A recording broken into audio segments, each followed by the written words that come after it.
Hello everyone, welcome back to Talking History. Thank you so much for joining me today. My name's Liz and on this channel we do exactly as it's called, I talk all about history.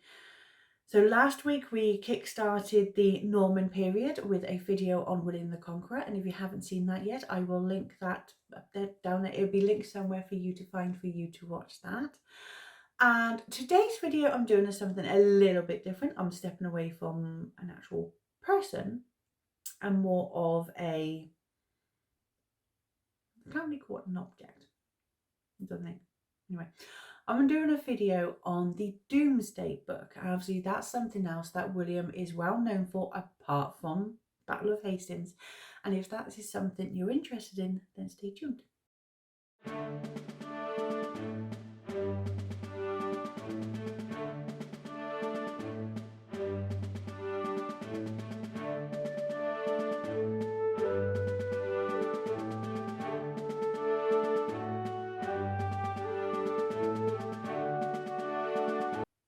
In 1085, England was once again under the threat of invasion, and this time it was from Denmark and Canute IV.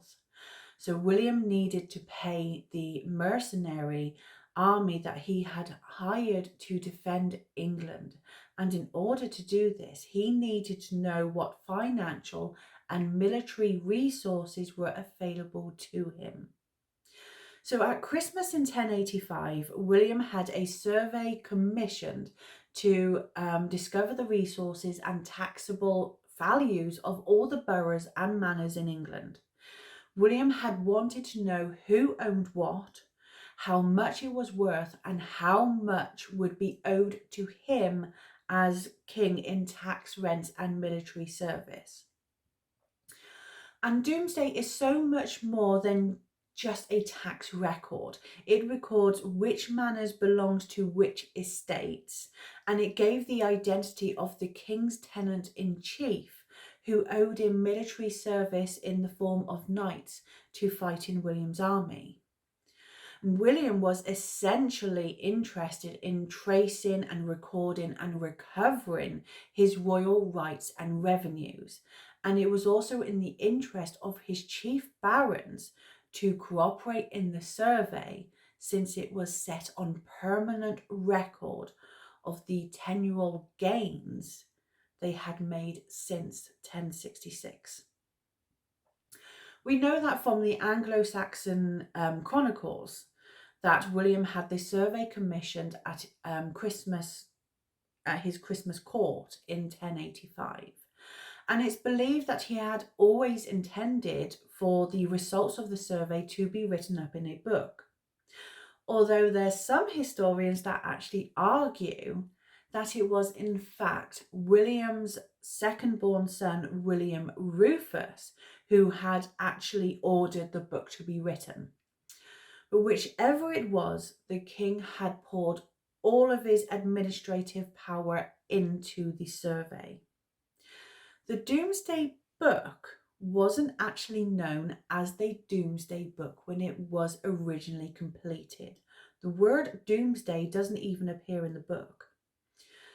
Doomsday was first used in 1176 in a book about the Exchequer, which stated the book was called Doomsday as a metaphor for the Day of Judgment due to its decisions. Doomsday was regarded as the authoritative register for centuries for the ancient land holdings, and the book became known as Doomsday by 1190 in the medieval period. Doomsday was also known as the Winchester Roll, the King's Well, and sometimes more well known as the Book of the Treasury. The Doomsday Book gives us an incredible information that provides a picture of the rich landscape that William had conquered. And the survey, which tells which areas in the countryside were worked as ploughlands and pasture, meadow and woodlands, and it tells of the people who held land or worked the land and the social relationships between them in a span of 20 years. Doomsday tells us how the landscape had changed as a result of the activities aimed at protecting Norman England. The information that was recorded in Doomsday Survey was carried out by commissioners who had sworn inquests in local courts, and there they asked fixed questions of local men of each property, and they asked one question 3 times, covering changes over the time.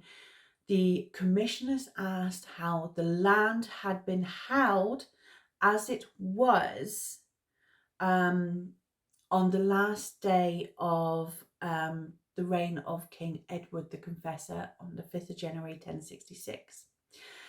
They asked how it had been when the land was granted by William the Conqueror, and they asked as it was when the survey was taken in 1086.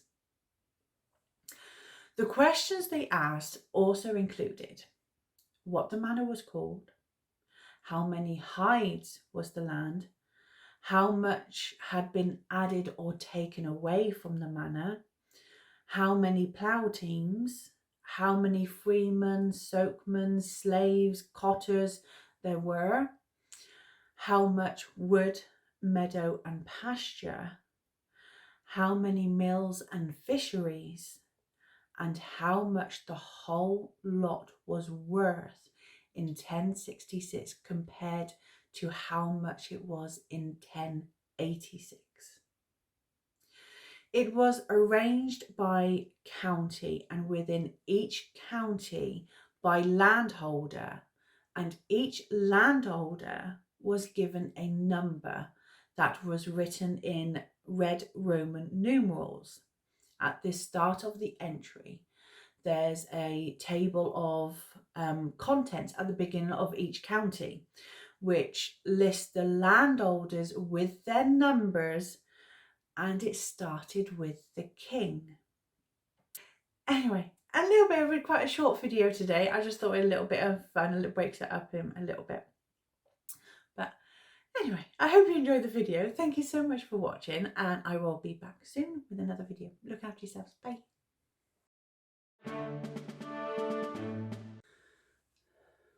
Hello. You can say hello. Hello everyone, welcome back to Talking History. My name's Liz. This little one is Harley.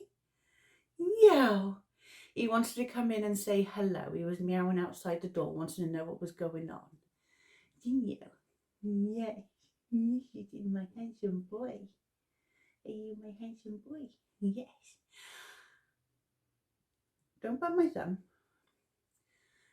I just wanted you to, wanted to introduce you to one of my little fur babies. He's my boy. Where are you going? Don't bite my hand. You going on there? I have a tail in the face. Yeah. Yes. What are you going to do? You know Mummy's got to film. Mummy's got to film. Yes, she has. Mummy's got to... Hang on. It's coming over. There it is. Hi. Come on. Go on. Go up in your little spot. Good boy. So, can I do a...